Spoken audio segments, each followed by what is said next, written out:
So there it is. Yay. Now we do want to replicate these down here across the end. And to do that, I want to move escape spacebar. That way it doesn't move anymore. I want to move by copying or dragging it by this location and matching it to the end. Okay, so I can see both ends. I will try it. Move tool, and can I get it? I can zoom in. Okay, I know it's on the edge. Face, don't want the face. So we'll zoom in. We'll find this location where this edge meets this edge, and I don't believe it's going to let me find that. So if I go up, will it say that it found the intersection? No. But we'll use this. Okay, so I've clicked on it. Oh, I need to constrain it to red. There. And I'll zoom out. And down here, zoom in. And I'll move my move tool to the surface so it is on, constrained to the line. Okay, so it looks like it's on the end. Now before I let go of the mouse, I'm going to press the control key. That puts the copy, and then I'll let go of the mouse. So I can type in the / and well, I want 5 more, and I'll press enter. And if I back out of this, I should see I have all of them. So if you need to, back up the tape and go forward again to see the order that I did to do the replication. Okay, so we're at a good spot to save this. We've accomplished something kind of difficult. So I'm going to save it and go back home, and from home create a duplicate. We have our new version. So this has been duplicated, and I can proceed from here. Okay, so let's put a surface on this. Now, it's going to be tricky. I can go from this corner to this corner, and then to this board, but now this is a different board. So we're counting on that little trick that we did when we created our second board to make sure everything is in the same plane. If it's not, our board won't create a surface when we put the lines around it. So I'll click Line Drawing Tool. I'll go to these corners. This is the inference I want. So can I do it? Well, let's zoom in and give the mouse a lot more area to connect with. So from there, oh, that looks good. I'll drag it down, and I should see, do I see dotted lines at the end?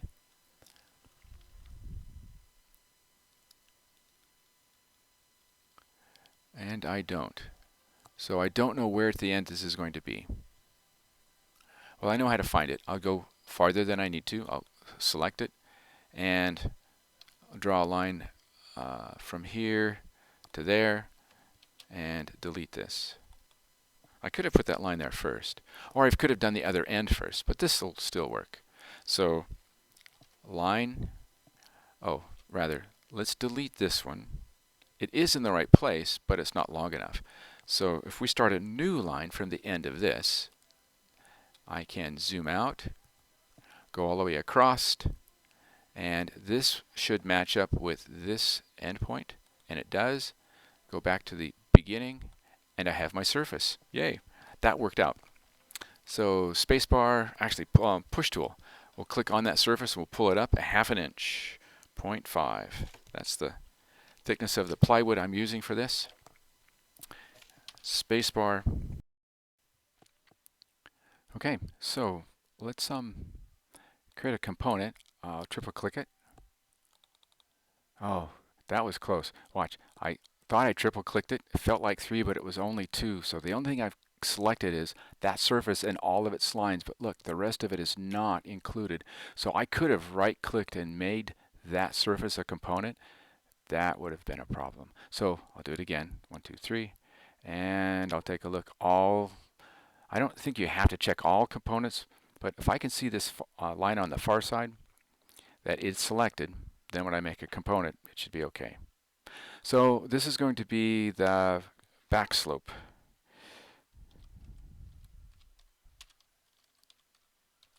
And create. So that's good. Okay, the front slope, we'll probably make it the same way, but I have an idea. What would happen if I just traced this? Because the geometry of this, the math of this still may not be perfect on this side, the second side. And I could do all that work of drawing all the way around. Besides, I have this corner that's going to be actually in the air. And in another version of this that I made, I put a line out and I was able to find the intersection, and it did work. But let's do something else. This is a component now, so if I draw lines on this rectangle, it should let me create a surface that I can pull up 1/2 inch and create my board from. So I'm going to try that. I'll start from the top. I'll go down. Then I'll zoom out on this side, zoom in on this side. I'm still on the bottom edge there. And then, am I still drawing a line? Yep. Go to the top corner. And then I'll zoom out on here and go back to the beginning, this top. And when I do that, that should be a surface. So, a push tool.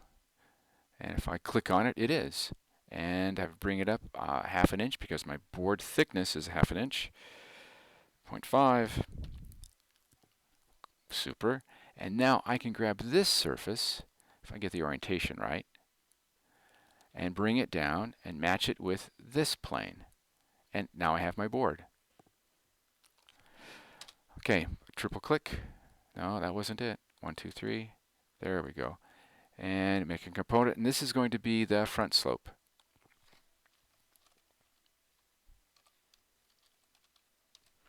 Front slope. Okay. I think we have our slopes. Now I think there's a little bit of adjusting we need to do to keep the rain from coming in. So let's bring this board a little bit farther down. If I double click it and use the push tool, I should be able to. So do you know why that's not working? I know why. Because double clicking it only selected the group, because I have both of them, don't I? So to select and edit this component of that group, I need to double click it again, which is what I've just done. Now I can use the push tool, click this, and I'll pull it down. Shall I pull it down to this edge? Yeah, let's do that. And spacebar, click away, double click on my board on the edge here. Push tool, we'll bring this down and we'll make it match. Actually, let's make it match and then we'll extend it an extra 1.5 inches. Okay, so it's on the end of these boards, and we're going to extend it even further, an 1.5 inches, 1.5. There. That saves having to do a lot of math. On the front, same thing. Now, we want to be able to let the user access the front, get the tools. The back can be down as far as it needs to be just to keep rain and wind and snow to blow in. And this edge is lower than this, so I think that's going to be okay. Front, well, let's pull it down a little bit farther to hide these. Spacebar, we'll double click it. And right now it is on the face, it's matching the face. So let's pull it down that same 1.5 inches. So we'll double click this surface. We did already, didn't we? Pull tool, we'll pull that down another 1.5. And spacebar, click away. And I think that looks good. All good. Okay, so the only thing left is to put some screws in this so it doesn't fall apart. And to do that, we're going to need to use the tape measure, snap some lines on, put our screws on those lines. What we're going to do is drill a hole, make it a countersink hole on the surface of our plywood in preparation for our screws. Okay, so to do that, we'll start with a tape measure. We can click on T or just click on the tool. I'm going to pull it in 6 inches from the outside edge of the plywood. Make sure I get the actual edge of the plywood. 6 inches on that. Now, the top and bottom, they have to be into that 2x4. And what's half of the height of the 2x4? If 1.5 is the inch, 3.5 is the height, half of that is going to be 1.5 plus 1/4, so that's 3.75. So I need a line snapped 3.75 up to be halfway.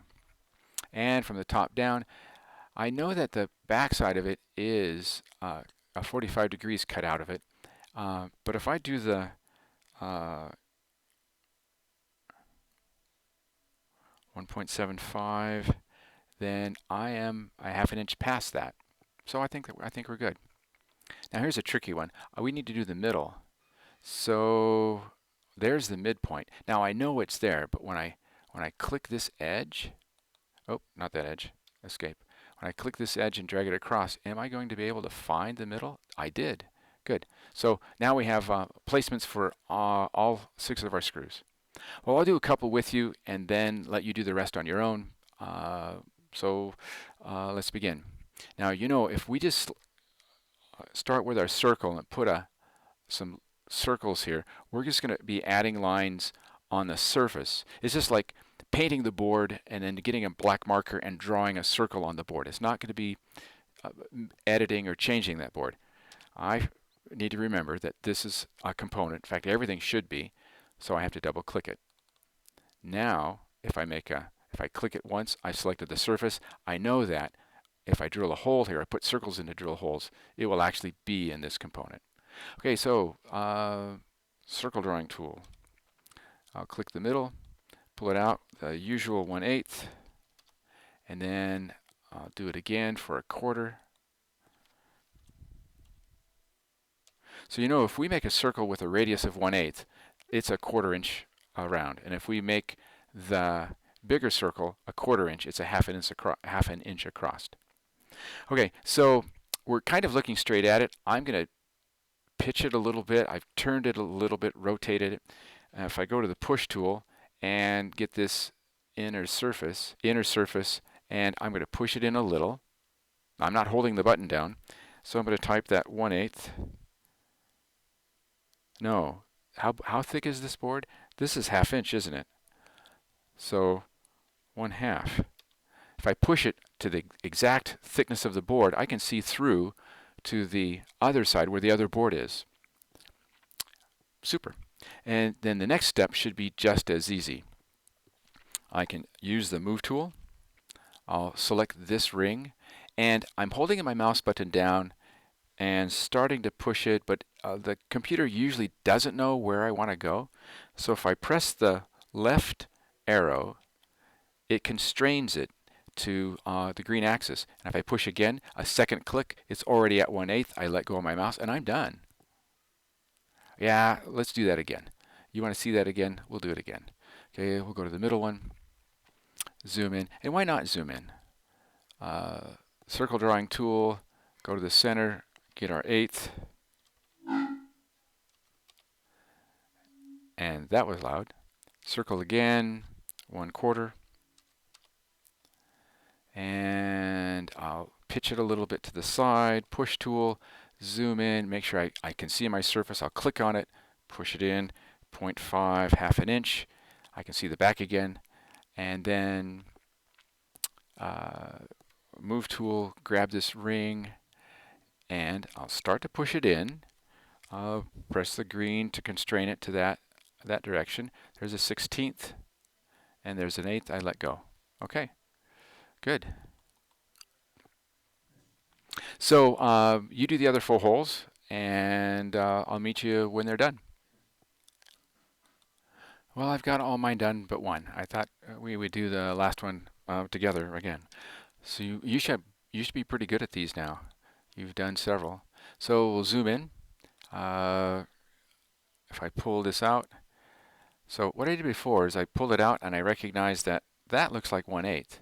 Then I'll zoom in again, I'll click it, I'll pull it out. That looks like 1/4. I'm looking down here. So I don't have to type it in if it's a number I've used before, and it knows it. Push tool, get that inner surface, get it in the direction of going in, 0.5 for the thickness, and I can see that it's there. And then spacebar. Now what I've been doing, spacebar, I select it, then the move tool. It just seems to be more understanding. That looks like an 1/8 already. I'll let go. Let's take a look at what else we need to do to finish this. I do have this board extended all the way out holding the end, and I probably should do the same for that. So I'll double click it, push tool, surface, there. That's done. That was easy. And the other side, same thing.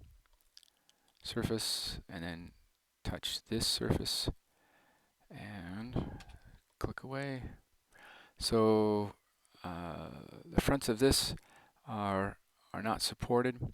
Yes, they are. They're supported by the plywood.